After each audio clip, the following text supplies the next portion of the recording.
Vayamos a Hebreos capítulo 2, versículos 5 al 9. Dice así la palabra del Señor. Porque no sujetó a los ángeles el mundo venidero acerca del cual estamos hablando. Pero alguien testificó en cierto lugar diciendo, ¿qué es el hombre para que te acuerdes de él?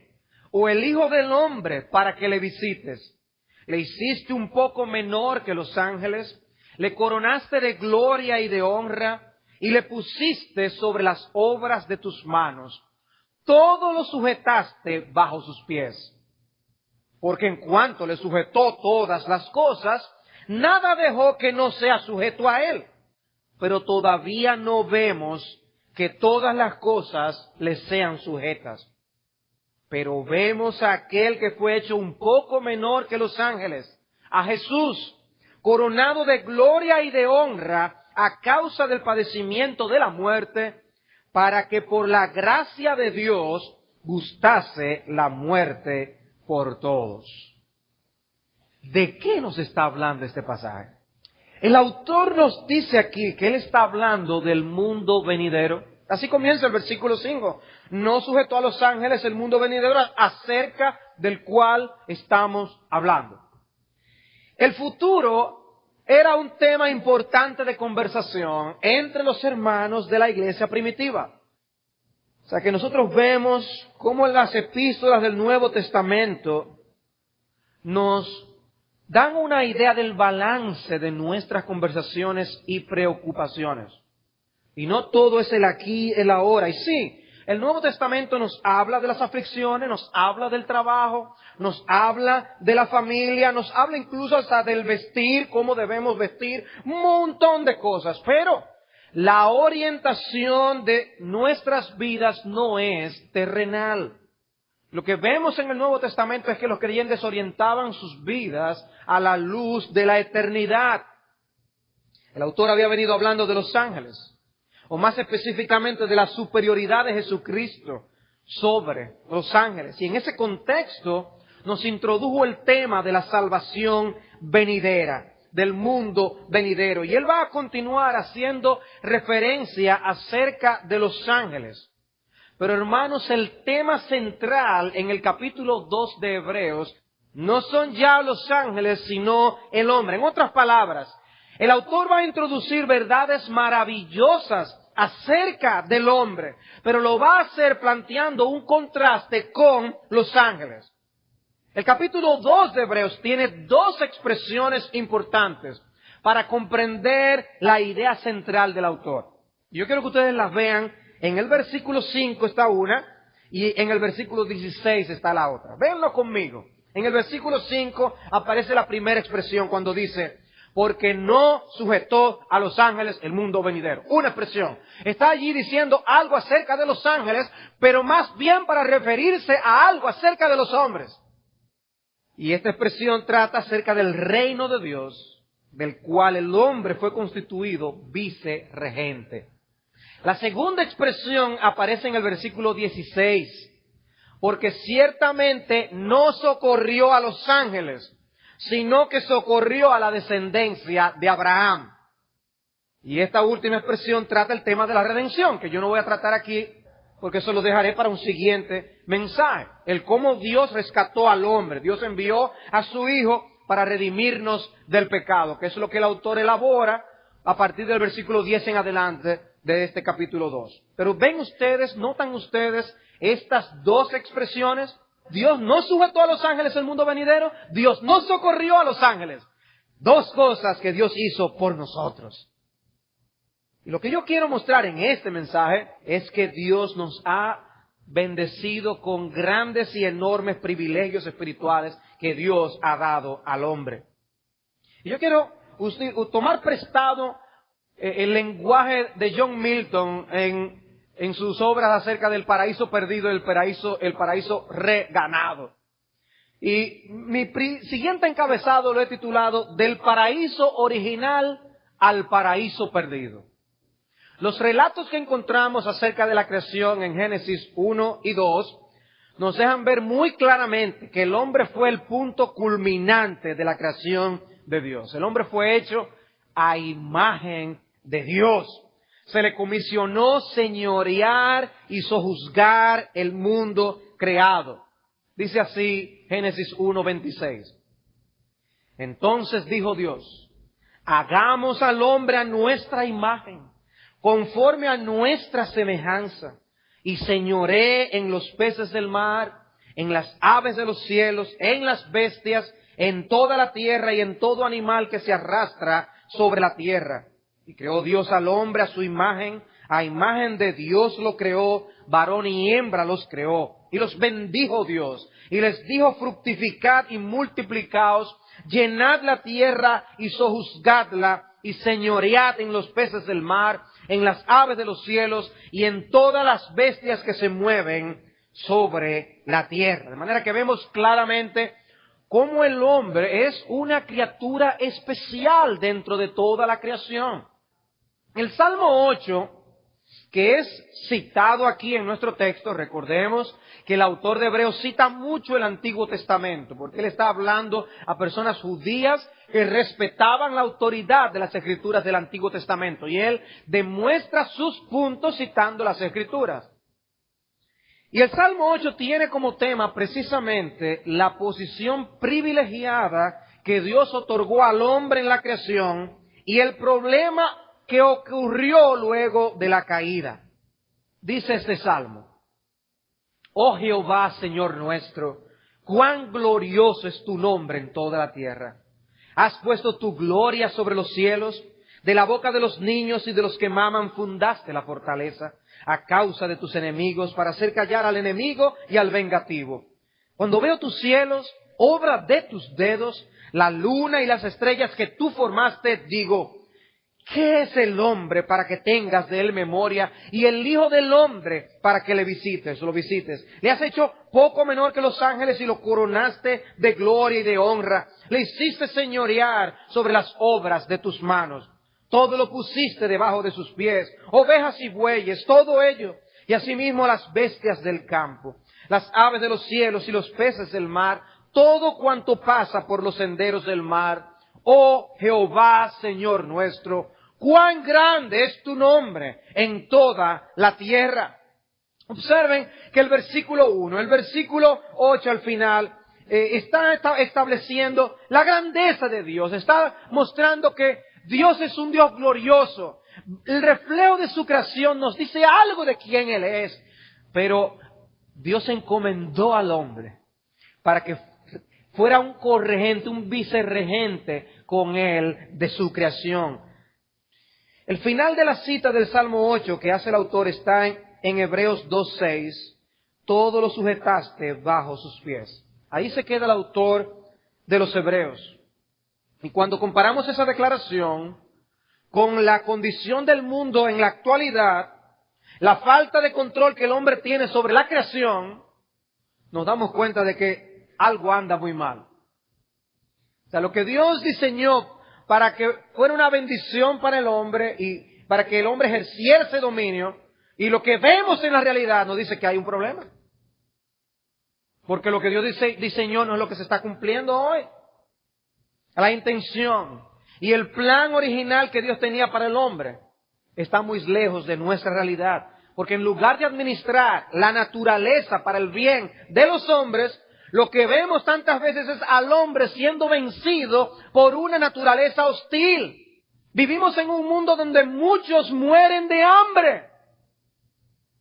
Dice, el hombre debe gobernar para administrar los recursos, pero sin embargo, ¿qué está aconteciendo? Muchos mueren porque no tienen acceso a esos recursos. El hombre ejerce gran influencia, pero no tiene todas las cosas bajo su gestión. ¿Y por qué las cosas están como están?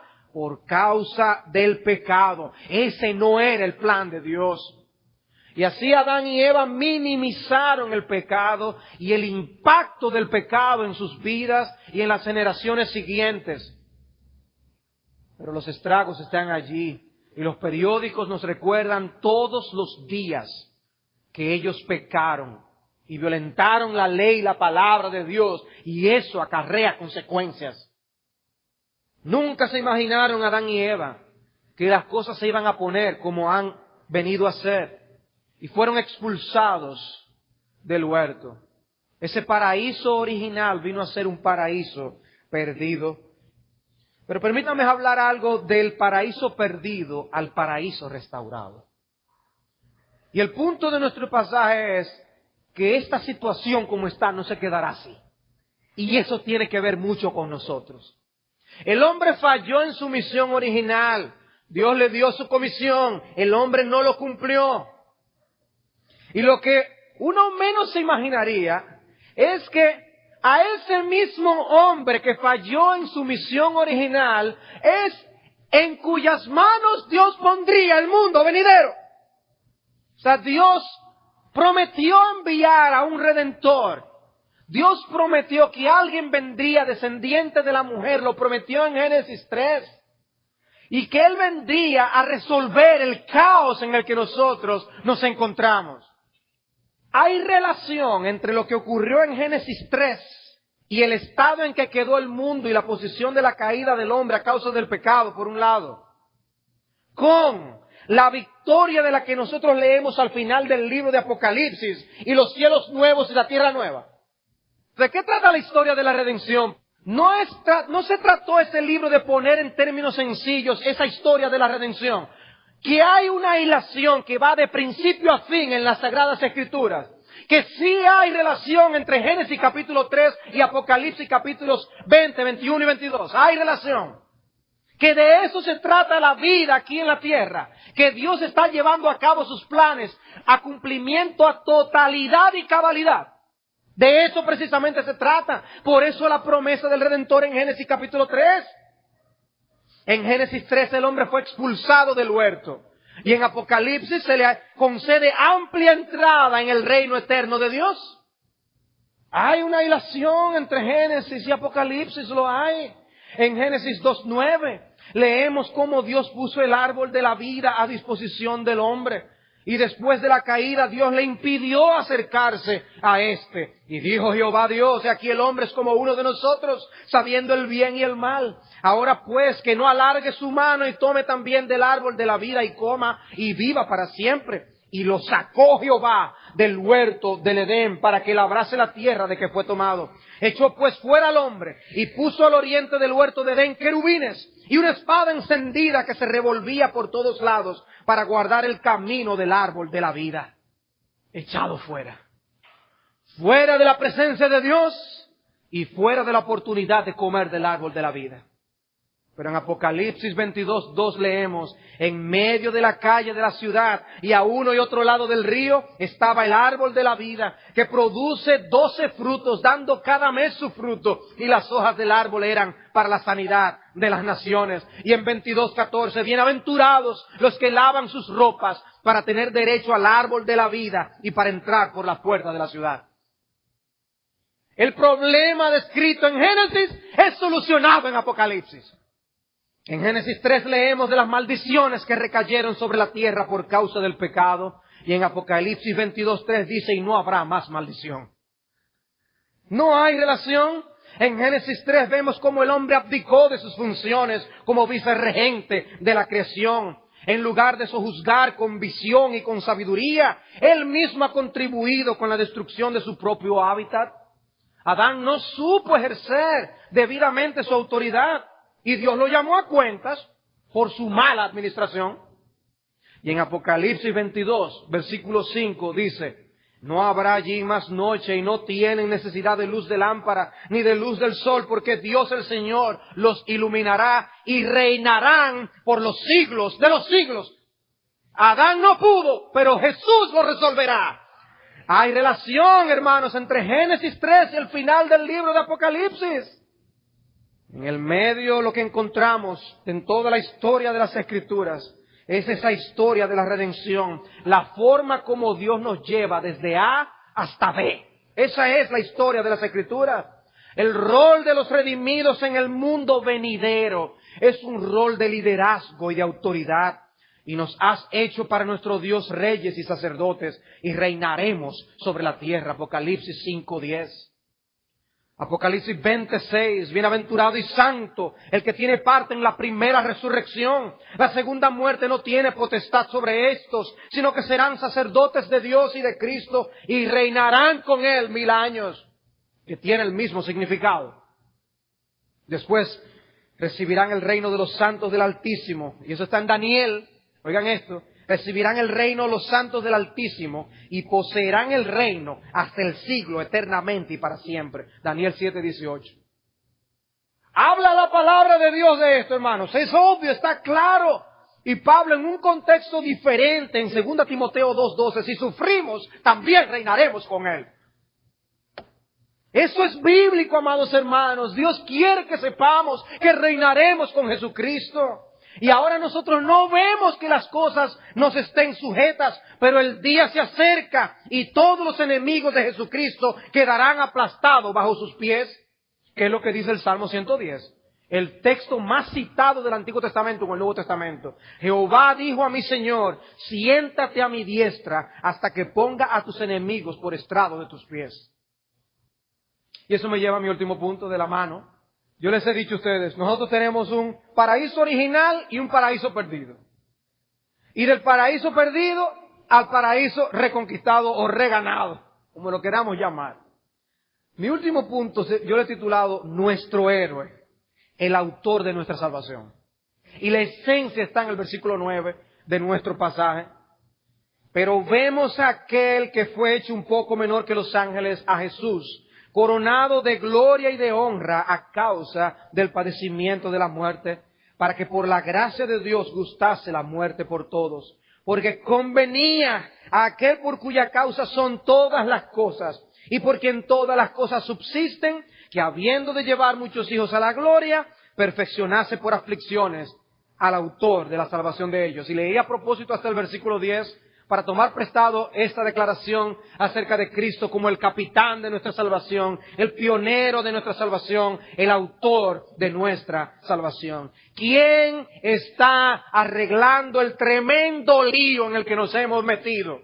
¿Quién tiene la solución garantizada? El autor de nuestra salvación, nuestro Señor Jesucristo. Observen que el versículo 9 comienza con pero. El hombre no cumplió. El hombre cayó. No vemos que las cosas le estén sujetas, pero Jesucristo va a resolver ese problema. Eso es lo que está diciendo ese texto. Las cosas no andan bien, pero hay esperanza. El orden será restaurado. Lo que yo les estoy diciendo es que nuestra esperanza no está aquí. Lo que yo les estoy diciendo es que nuestra esperanza está en la gloria, hermanos. O sea que si anhelamos vivir en un lugar donde no habrá pecado, el anhelo está bueno, pero que no es aquí. Es allá. Esta es la primera vez en la epístola a los Hebreos que se menciona el nombre Jesús. Hasta ahora el énfasis ha sido presentar a Cristo como el Hijo de Dios. Y aquí le presenta como el Salvador, el que rescata, el que redime. Y tiene un significado. Vemos a aquel que fue hecho un poco menor que los ángeles. ¿Y por qué el uso de esa expresión? ¿Por qué no lo dice como más claro? Bueno, él viene hablando de los ángeles. Él está diciendo algo acerca de los ángeles. Y en ese contexto él dice, vemos a alguien que fue hecho menor que los ángeles, que es el lenguaje que usa el Salmo 8 que está citando. Y lo cita, hermanos, mostrando por un lado que el texto del Salmo 8 tiene un significado particular del Salmo en su contexto general, pero una aplicación especial en la persona de nuestro Señor Jesucristo. El hombre es llamado en ese Salmo Hijo del Hombre. Hijo del Hombre es un título que también se aplica a Cristo de una manera mesiánica. De manera que está usando el Salmo para hablar de nosotros los hombres en sentido general, pero luego para hablar de alguien de entre los hombres que resolvió el problema. Alguien que se hizo como nosotros para resolver el problema. De manera que esta expresión, fue hecho un poco menor que los ángeles, nos dice algo acerca del estado preencarnado de Jesús y de su encarnación. Hubo un tiempo en el que Él no era hombre, moraba en su gloria eterna como el preexistente Hijo de Dios. No era como uno de nosotros, fue hecho uno de nosotros, fue hecho un poco menor que los ángeles. Los ángeles no tienen las limitaciones nuestras con respecto a cuerpo. Ellos no se cansan. Ellos no están sujetos a las leyes de la gravedad. El poder que despliegan las Escrituras es impresionante. Y dice, aquí vemos al hombre que fue hecho un poco menor que los ángeles. Jesús, por amor a nosotros, estuvo dispuesto a ser hecho un poco menor que los ángeles. Con toda la dignidad con que fue creado, el hombre es un poco menor que los ángeles. Ahora, lo magnífico en cuanto a nuestro Señor Jesucristo es que el creador de los ángeles fue hecho un poco menor que los ángeles. Así lució nuestro Redentor. No se confundan, Jesús pudo lucir como un simple hombre, pero Él no es así. Él es Dios y hombre a la vez. Pero hermanos, Él no siempre fue hombre. Él fue hecho hombre. Dios el Padre le hizo hombre para socorrer a los hombres. Y esa era parte del maravilloso plan de redención. Ahora, el texto cita la Septuaginta, la traducción griega del hebreo, y la expresión que usa es más bien, Él fue hecho por un poco de tiempo, un poco menor que los ángeles. Ese es el énfasis. Y la idea es mostrar que esa humillación en Cristo fue temporal. Temporal para venir y morir por su pueblo. Fue una condición de humillación que no duró para siempre. Por eso luego el texto dice, vemos a Jesús coronado de gloria y honra.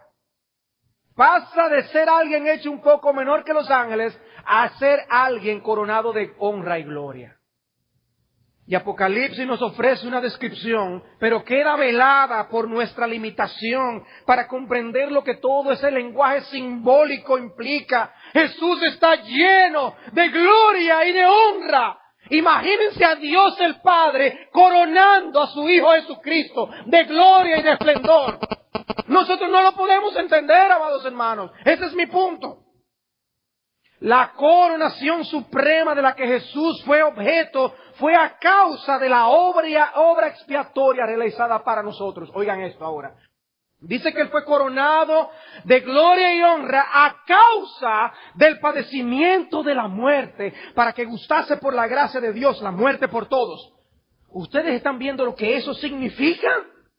Este versículo está hablando de la obra expiatoria de Cristo, el padecimiento de su muerte. Muerte en lugar de otro, muerte sustitutiva por otros.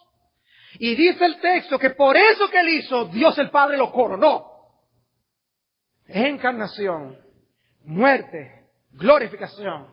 El mismo pensamiento de Filipenses capítulo 2 se despojó a sí mismo, tomando forma de siervo, hecho semejante a los hombres, y estando en la condición de hombre, se humilló a sí mismo, haciéndose obediente hasta la muerte y muerte de cruz. Por lo cual Dios también le exaltó hasta lo sumo y le dio un nombre que es sobre todo nombre, para que en el nombre de Jesús se doble toda rodilla de los que están en los cielos y en la tierra y debajo de la tierra, y toda lengua confiese que Jesucristo es el Señor, para gloria de Dios Padre. Hay una relación entre esa coronación y lo que Él hizo a nuestro favor. Hermanos, ¿qué debe producir y provocar eso en nosotros? El texto de Filipenses dice que las rodillas de los hombres que vean al Cristo en toda su magnificencia no podrán quedarse derechas. Esas rodillas no podrán quedarse derechas. Las espaldas de los hombres que hoy no se quieren postrar ante nuestro Señor Jesucristo, finalmente se doblegarán. Eso es lo que está diciendo Filipenses. Esto es sencillamente impresionante. Debemos ver este mundo por lo que es y por lo que será. El mundo pasa y sus deseos. Y no debemos ver únicamente con nuestros ojos físicos. Tenemos que aprender a vivir con los ojos de la fe. Andamos por fe y no por vista. No ignoréis, amados hermanos, esto, que para el Señor un día es como 1000 años, y 1000 años como un día. Y nos entretenemos y perdemos de vista la noción del tiempo, y nosotros empezamos a vivir como mundanos, empezamos a vivir con nuestros intereses solamente aquí en la tierra, y nuestras preocupaciones son de gente mundana, y no entendemos que el plan de Dios se está llevando a cabo desde hace miles de años, que Él está cumpliendo su promesa, y que algún día reinaremos con Él. No perdamos, pues, nuestra esperanza. En Josué hay un texto interesante que fácilmente pasamos por alto. Dice, por mucho tiempo tuvo guerra Josué. Uno lee la historia de Josué y uno dice, no, eso pasó en unos meses. Conquistaron toda Canaán. No, dice que pasaron muchos años, pasó mucho tiempo, algunos calculan que tomó 5 años. Dice el comentarista Ralph Davis, la conquista fue un proceso largo, agotador, exigente. Josué 2:11 tiene el acierto de proporcionarnos los momentos más destacados, pero no debemos pensar que se tratara simplemente del trabajo de un largo y caluroso verano. Israel ya lo sabía porque Yahvé se lo había dicho. Desde luego el poder de Dios estaba actuando, pero de una manera que requería perseverancia, tenacidad por parte de su pueblo.